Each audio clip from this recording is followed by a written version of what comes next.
হ্যাঁ, আমাদেরকে এমন 2 দিন পর পর যে আগুন কিভাবে লাগে এটা তো কোনো সরকার এটার কোনো ইয়া করে না। আমরা কিছুই পাই না। তাদের রোহিঙ্গারা অনেক ভালো, রোহিঙ্গারা অনেক ইয়া পাইতেছে, রোহিঙ্গারা যা সুযোগ সুবিধা পাইতেছে তার অর্ধেক আমরা কিছুই পাই নাই। মাগনা খাইতেছে আর আরাম পাইতেছে, সবই পাইতেছে। এই যে আমরা কাজে মাত্র আসছি, কাজে আমরা দুইজন একসাথে আসছি কাজেতে আসছি দরয়া আইটা আইছি না, আমরা বাড়া থাকি না, আমরা আমাদের বাসা এখানে। এটা তো বলতে পারো না, আমরা 7টায় গেছি যে এখন মাত্র আসলাম। তাহলে রোহিঙ্গারা তো অনেক ভালো, আমরা এদেশের নাগরিক হয়ে আমরা কিনুই পাইতাছি না, কিছুই পাইতাছি না এদেশের নাগরিক হয়ে। এক্সট্রিম মশার কয়েল প্ল্যান্ট ফাইবার দিয়ে তৈরি, তাই সহজে ভাঙে না, সুগন্ধিযুক্ত ও নিরবিচ্ছিন্নভাবে জ্বলে। ডেঙ্গু, চিকুনগুনিয়া বাহি সহ যে কোনো মশার বিরুদ্ধে দেয় এক্সট্রিম সুরক্ষা। হ্যাঁ, আমাদেরকে এমন 2 দিন পর পর যে আগুন কিভাবে লাগে এটা তো কোনো সরকার এটার কোনো ইয়া করে না, কোনো সরকার এটার তদন্ত না, সিদ্ধান্ত না, কিছুই না।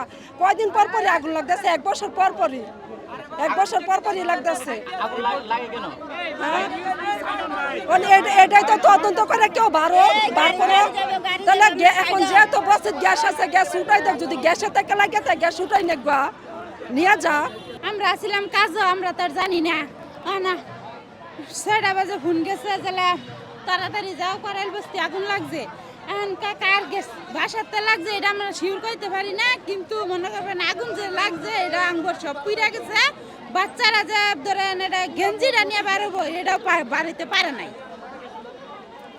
এখনকার আমরা কিছু জিনিসপাতি বার করতে পারতাছি না, কিছু না, অনেক কেমনে কি আপনাদের কেমন টাকা ক্ষয়ক্ষতি হয়েছে? সবই আমগো শেষ, কিন্তু একটা গেঞ্জি যে আমরা তাও নিয়ে পারিতে পারি নাই। ছেলে মেয়ে ইনশাল্লাহ দিলে ছেলে মেয়ে ভালো আছে, কিন্তু ছেলে মেয়ের গায়ে কোনো কাপড় চাপড় কোনো কিছু নাই আর কি।